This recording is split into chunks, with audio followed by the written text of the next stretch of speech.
Don't just live for tomorrow, or just live in yesterday. Just be glad for all you have that's in today. And though you've come through many obstacles. Hey everyone, Connie here, and welcome to my blind reaction to One Piece, episode 985. So last time we really got the raid underway as Luffy and the gang and everyone really started to infiltrate Onigashima. Zoro used Color of the Supreme King for the first time, which is really interesting. And that means Zoro has all three forms of haki too, so that's even more interesting. To my knowledge, he and Luffy are the only members of the crew that do, because I don't think Jinbei does. But I'm wondering where that's going to go from there. How big is that going to be in this oncoming fight? We have the son of Kaido watching at least Robin and Jinbei, but it seems like most likely everyone. And yeah, things are just really starting to happen. Luffy and Zoro are both getting pissed off at the way the Animal Kingdom pirates are talking about the people in the villages and all. And we know things are gonna go, I wouldn't say wrong, but Luffy and Zoro are going to take things a little far, I think, because it's them. We'll just have to see how it goes. But we're just going to get into this and see what we have in store for this week's episode. So, when the video fades to black, pause this redirect and go to the description below. Follow the link to the reaction, and after you watch it, come back here to the redirect and resume play. Because after it fades to black, then fades back in, everything from that point forward will be my afterthoughts and will contain spoilers to the episode. So, that being said, thank you so much for tuning in, and I will see you at the reaction. And we are back, and we'll begin with spoilers in 3, 2, 1, now. I love how he just instantly understood exactly what Luffy meant by that, why Luffy was so angry, and instantly he just got just as angry and instantly changed his tune, wanting to fight some more as well. It's like that is entirely accurate to his character, and it just goes to show how much of an impact Otama left not only on Luffy but on Zoro as well. How much Zoro had grown to care for her too. Like Luffy always cares for these characters in all these different arcs. Like that's a very Luffy thing. He's a very caring, very empathetic person. Zoro, on the other hand, isn't always. Sometimes he is. He has been before for sure, but not always. So with Zoro, it's kind of more like hit or miss, and it's a little more surprising when he is this invested in something. When he becomes this invested in something, like to the level that Luffy is, that's a little more surprising, a little more interesting. And just to goes to show you how much Luffy is rubbing off on him and everything. The fact that it's affecting him this much. Like, other characters in the crew even, like, definitely empathize with these victims a lot more often. Like Nami is a great example of that. She is extremely empathetic towards people.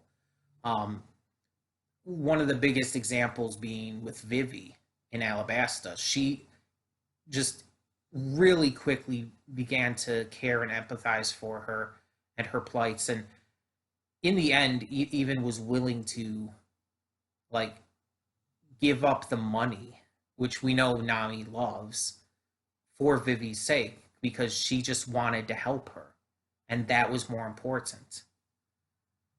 And so it's like it's just cool seeing Zoro like that. So this episode in general, though, was mostly just Luffy and Zoro kind of losing control and kind of going off on a rampage, which is obviously going to continue. But I would say the more interesting part was definitely what we got with Kaido and the Tobiropo. So the Tobiropo went to Kaido, and we find out that they were actually summoned by King. We knew Kaido hadn't summoned them because this was mentioned before. So we were wondering who did. And so it was King, and it's just kind of a precautionary measure, which I guess makes sense. We know the Tobiropo are one of the basically top groups of the Animal Kingdom pirates. Basically, I think the only ones above them are the big three, the lead performers. I think they're the only ones besides Kaido himself who are above the Tobiropo. I might be wrong on that though. But yeah, so King called them in for precautions, and Kaido he's all for it. He agrees that it's a good idea to have them there. But he gives them a mission to bring back his son Yamato. We've seen Yamato a couple times very briefly. At one point, he was, for some reason, it looked like he was attacking the side of a cliff. And the other time, he was watching the Straw Hats, and most notably, Robin and Jinbei, who were just, I guess, the closest to him. So we've seen little bits and pieces building up to Yamato. And so it's clear that they really want to really want to hype up his real arrival in the anime. Because I apparently heard that the first scene we saw him in when he was attacking the cliffside, apparently that wasn't in the manga. Apparently that was actually an early introduction for him that wasn't that way in the manga. So that's interesting. I'm guessing they want to build him up more because they know, the people who are doing the anime know how excessively popular of a character he is amongst the fan base. And I only know a few things about him.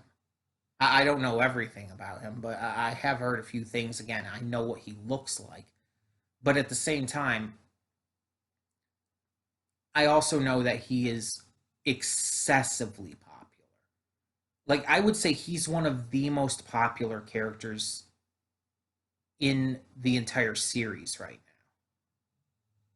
And that's honestly saying a lot, because not only of how many characters are in this goddamn series, but just because he's beating out a lot of characters that have held top spots for a lot of people. And I don't know the reasons. I don't know all the reasons because, again, I'm not a manga reader. I don't know the context behind a lot of his character. I only know a couple things. So I don't know why he's so popular yet. But I'm hoping that kind of transfers over and that I get this hyped for his character going forward. I'm very hyped to see like more of him based on what I do know. But we'll have to kind of cross that bridge when we come to it. For now, the Tobiropo are tasked with bringing him in, and he's even allowing them to, if they do so, he'll allow them to challenge any of the lead performers that they want. Because apparently that's kind of how it works, I guess, with the Animal Kingdom Pirates. I guess they can challenge the lead performers to try and take their place. So that's interesting. Would they receive the King, Queen, or Jack name as like a code name? Or is that just, would they just keep their regular names? Like, Who's Who, for example, was one of the ones who really wanted this position. If he were to defeat, say, Jack, would he become the new Jack?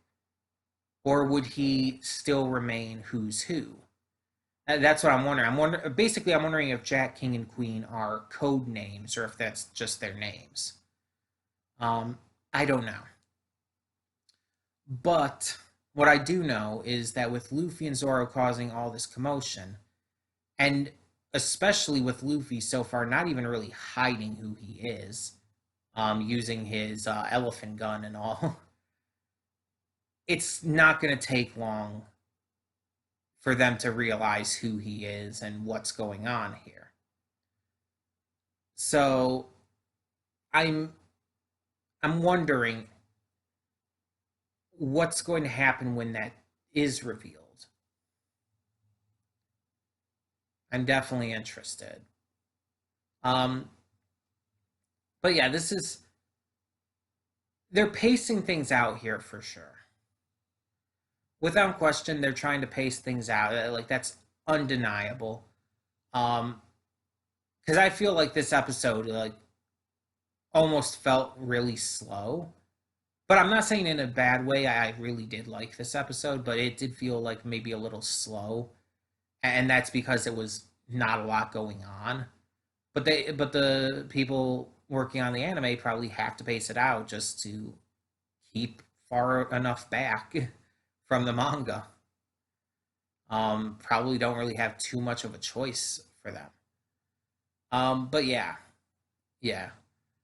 I'm hoping that with Luffy and Zoro about to really continue to cause shit, next week we get something good. I don't know what to expect. We'll have to see. But here's to hoping that this raid just continues to be fantastic and gets even better as it goes on. For now, though, tell me in the comments below what you thought of this episode of One Piece, and thank you so much for tuning in. For now, I'm Connie, and I'm signing off. See y'all next time.